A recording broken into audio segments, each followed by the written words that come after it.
Située à 2 pas du conservatoire de la rue de Madrid, à Paris, la rue de Rome est célèbre pour ses luthiers.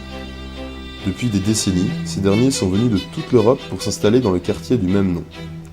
Des jeunes artisans qui ouvrent juste leur boutique, en passant par des maîtres mondialement reconnus, des luthiers d'horizons bien différents se retrouvent à travers une passion commune, et tous ou presque se connaissent. Dans l'atelier de Guy Cocoz, au numéro 46, c'est l'écoute des souhaits du musicien qui prime, mais surtout de la voix qu'il porte en lui.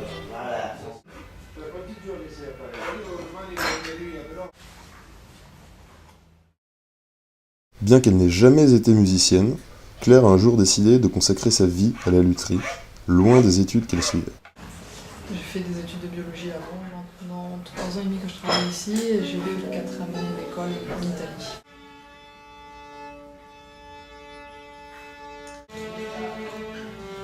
De par sa rareté, la profession de luthier nécessite aujourd'hui d'avoir fait des écoles souvent élitistes. Certaines présentent un dossier, et après on passe un entretien, d'autres on passe un petit examen, ça dépend des pays. En France c'est sur dossier.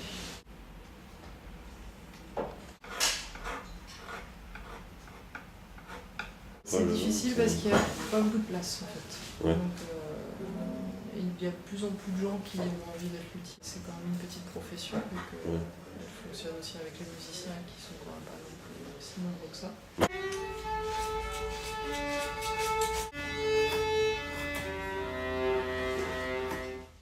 En arrivant à l'atelier de la rue de Rome, Claire a été à la fois surprise et heureuse de s'apercevoir qu'elle maîtrisait certaines connaissances. De par son bagage scientifique, elle a pu acquérir des notions de chimie qui se sont avérées très utiles pour le métier qu'elle exerce maintenant. Des notions qu'on ne lui avait pas forcément enseignées dans son école de lutherie. En repensant à ses études de biologie des années plus tard, Claire ne regrette en rien de s'être dirigée vers la lutherie, au contraire. Je suis très heureuse.